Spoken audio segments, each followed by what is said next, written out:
En grammaire, un adverbe est une partie du discours qui modifie ou précise le sens d'un verbe, d'un adjectif ou d'un autre adverbe.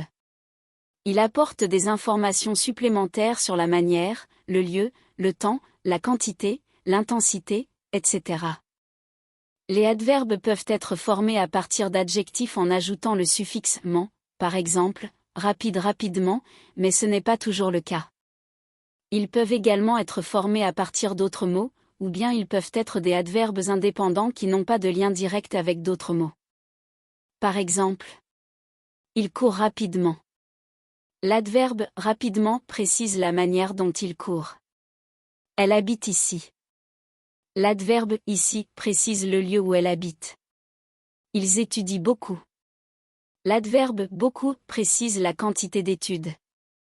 Les adverbes jouent un rôle important dans la construction des phrases, car ils apportent des détails supplémentaires pour mieux comprendre le sens des mots ou des actions décrites.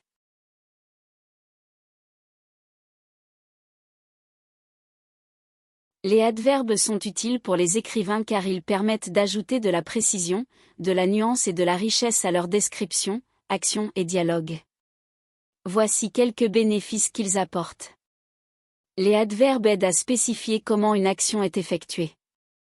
Par exemple, il marchait lentement, elle chante magnifiquement ou il parle passionnément. Ils permettent de donner plus de détails et de rendre les scènes plus vivantes. Les adverbes sont des mots qui modifient le sens des verbes, des adjectifs ou même d'autres adverbes. Dans ce cas précis, les adverbes aident à préciser comment une action est effectuée. Prenons l'exemple de la phrase « il marchait lentement ». L'adverbe « lentement » vient ici préciser la façon dont la personne marche, en indiquant qu'elle le fait de manière peu rapide. Grâce à cet adverbe, on visualise mieux la scène, on se représente quelqu'un marchant d'une manière calme ou non hâtive. De même, dans la phrase « elle chante magnifiquement », l'adverbe « magnifiquement » apporte des détails sur la manière de chanter de cette personne. On comprend alors qu'elle le fait avec beaucoup de talent ou d'aisance, ce qui rend la scène plus vivante et plus intéressante. Enfin, avec l'exemple « il parle passionnément », l'adverbe « passionnément » nous informe sur la façon dont cette personne s'exprime. On suppose qu'elle parle avec sincérité et émotion, ce qui ajoute de la profondeur à la scène. En somme, les adverbes permettent d'enrichir le langage en apportant des précisions sur la manière dont les actions sont effectuées. Ils rendent ainsi les descriptions plus vivantes et les scènes plus immersives pour le lecteur ou l'auditeur. Nuances. Les adverbes permettent d'exprimer des nuances de sens et d'émotion. Par exemple, il sourit timidement ou elle l'écouta attentivement. Ils permettent d'ajouter des variations dans le ton et le sentiment des personnages. Lorsque l'on utilise des expressions comme « il sourit timidement » ou « elle l'écouta attentivement » pour décrire les actions des personnages, cela permet d'ajouter des variations dans le ton et le sentiment de la scène. Dans le premier exemple, « il sourit timidement », cela donne une indication sur l'état d'esprit du personnage. En le décrivant comme souriant timidement, on comprend qu'il est peut-être légèrement gêné ou réservé. Dans le second exemple, elle l'écouta attentivement, cela suggère que le personnage est totalement concentré sur ce que l'autre dit, qu'il est intéressé et prêt à lui accorder toute son attention.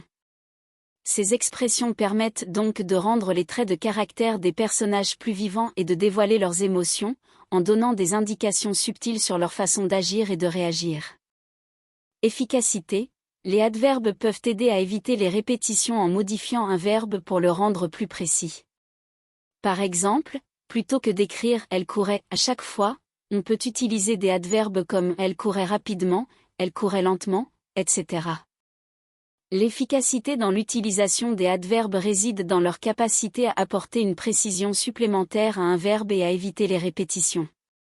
Imaginons que nous voulons décrire une personne qui court plusieurs fois dans un récit. Au lieu de répéter simplement « elle courait » à chaque occurrence, nous pouvons utiliser des adverbes pour préciser comment elle court. Par exemple, nous pouvons dire « elle courait rapidement »,« elle courait lentement »,« elle courait gracieusement », etc. En ajoutant ces adverbes, nous enrichissons notre langue en fournissant des informations additionnelles sur la manière dont l'action est réalisée. Cela rend notre écriture plus intéressante et permet aussi de mieux comprendre l'intention de l'auteur. Au lieu de simplement savoir que la personne court, nous savons maintenant comment elle court. Les adverbes peuvent être utilisés de différentes manières pour modifier les verbes. Ils peuvent indiquer la vitesse, le temps, la manière, le lieu, etc. Dans notre exemple, l'adverbe rapidement indique la vitesse à laquelle la personne court, tandis que l'adverbe lentement indique une action plus lente. Il est important de noter que l'utilisation d'adverbes doit être faite avec parcimonie et pertinence. Trop d'adverbes peuvent rendre le texte lourd ou superficiel. Il est donc préférable de choisir judicieusement les adverbes qui apporteront vraiment une valeur ajoutée à notre écriture.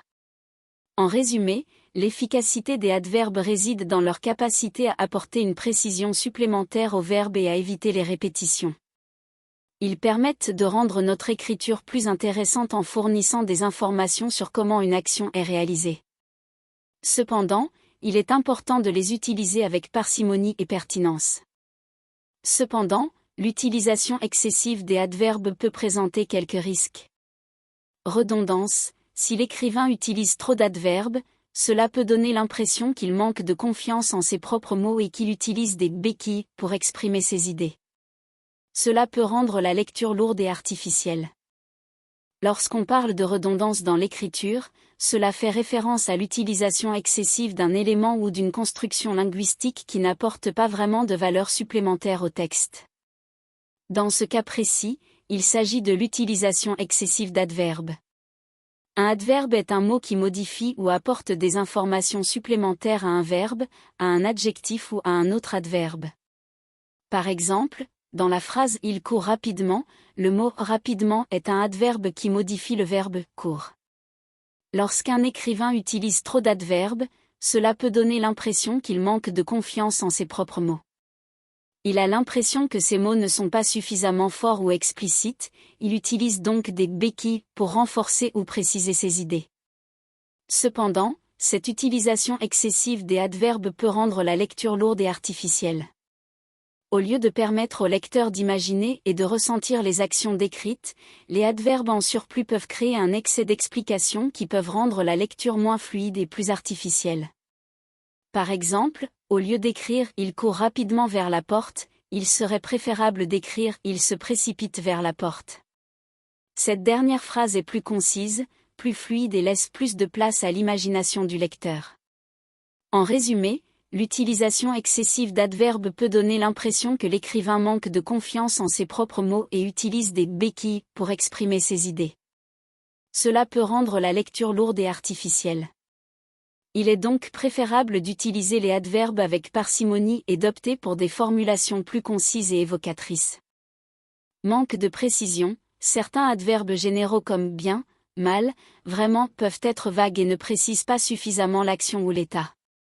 Il est préférable d'utiliser des mots plus précis pour décrire la façon dont quelque chose est fait ou ressenti. Lorsque l'on utilise des adverbes tels que bien, mal ou vraiment, ils peuvent manquer de précision dans la description d'une action ou d'un état. Par exemple, dire « il a bien joué » ne nous donne pas suffisamment d'informations sur comment il a joué exactement. Était-il habile, précis, stratégique ? De même, dire « je me sens vraiment mal » ne nous dit pas quel est le problème exactement. Pour être plus précis dans notre description, il est préférable d'utiliser des mots plus précis qui décrivent de manière plus précise la façon dont quelque chose est fait ou ressenti. Par exemple, plutôt que de dire « il a bien joué », on pourrait dire « il a joué de manière habile et précise ». De même, plutôt que de dire « je me sens vraiment mal », on pourrait dire « je me sens nauséeux et fatigué ». En utilisant des mots plus précis, nous pouvons transmettre des informations plus claires et détaillées sur ce que nous voulons communiquer. Cela rend notre langage plus précis et aide les autres à mieux comprendre nos pensées et nos sentiments. Lorsque l'on utilise les adverbes dans un roman, il est préférable de les utiliser de manière mesurée et réfléchie.